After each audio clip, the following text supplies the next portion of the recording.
clown? Oh, well, I guess what's the big deal, huh? It's just one.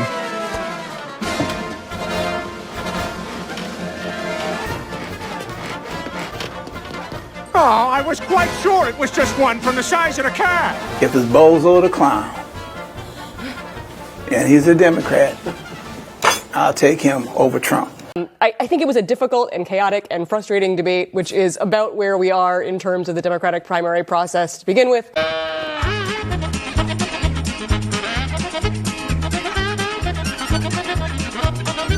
Let's just go on the record. They talked about 40 Democrats. 21 of those were people that I spent $100 million to help elect.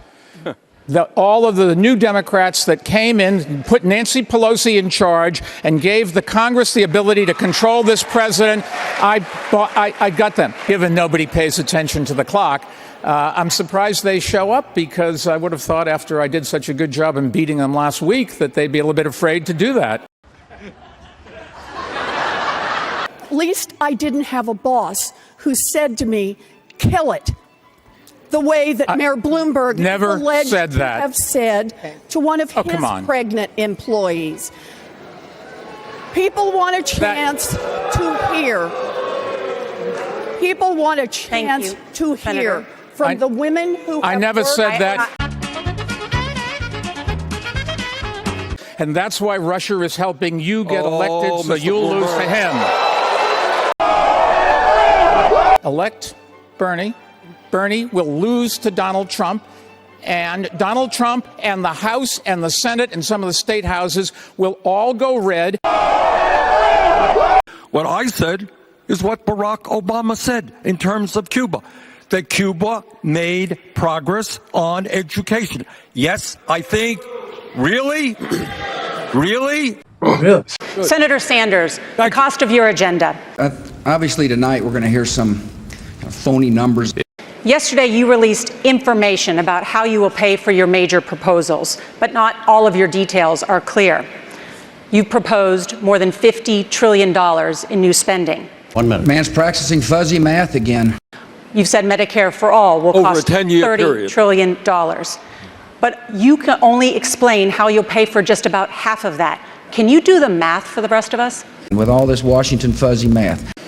How many hours do you have? 2. That's the problem. They've done studies, 60% of the time it works every time. Let's talk about it. Can I say something? Look, first of all, Bernie, let me go.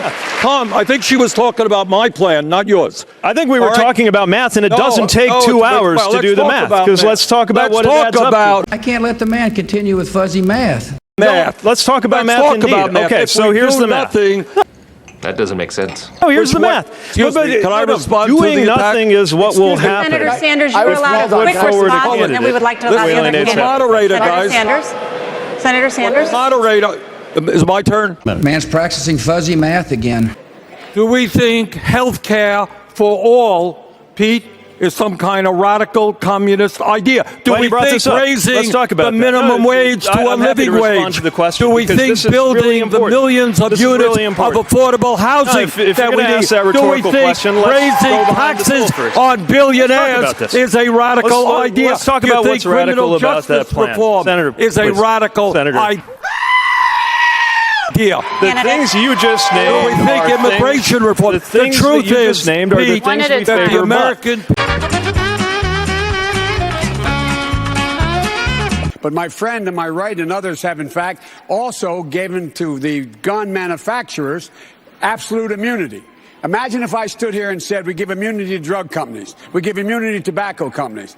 That has caused carnage on our streets. 150 million people have been killed since 2007 when Bernie voted to exempt the gun manufacturers from liability. More than all the wars, including Vietnam, from that point on. Carnage on our street. And I want to tell you, if I'm elected and I'm coming for you and gun manufacturers, I'm going to take you on and I'm going to beat you. I'm the only one who's done it.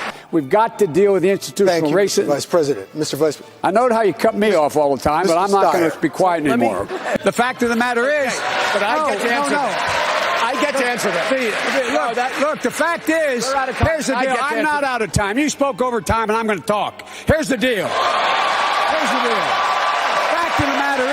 missiles to take them down. And if we don't, why am I stopping? No one else stops. Okay. Okay, sir. That's my Catholic school training. Okay, go.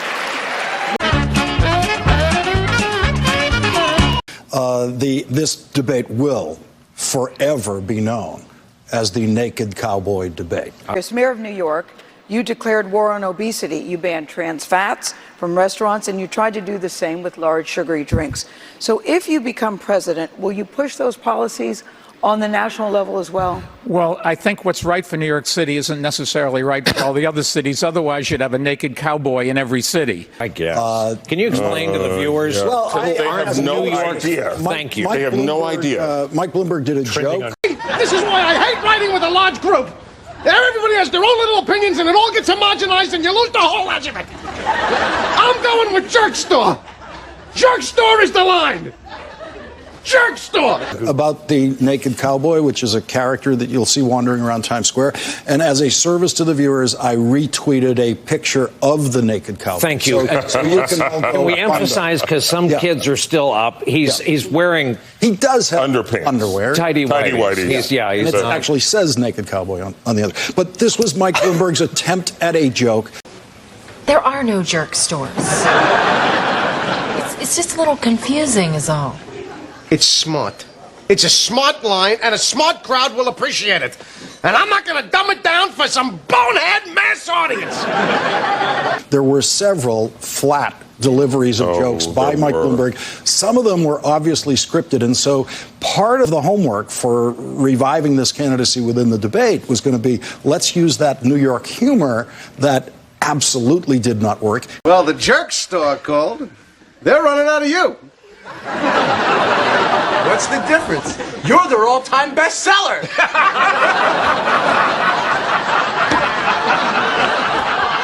So if you're coming in, it was a decent entry point to the way the contest is going at this point.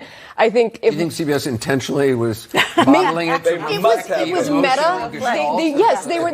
They were trying to mimic the actual feeling of being one of us, and they did a brilliant job of it. I thought it was also co-hosted by Twitter, so this does feel a lot like Twitter. You know what? That makes perfect sense. I think if Mike Bloomberg had spent as much time workshopping his answers on stop and frisk and the offensive things he said to women instead of the naked cowboy joke, he could have maybe redeemed himself a little bit. I didn't see him being the same punchline that he was last time, but I didn't see him doing himself any favors or winning back any votes that way. He wasn't an embarrassment to himself the way he was the last time.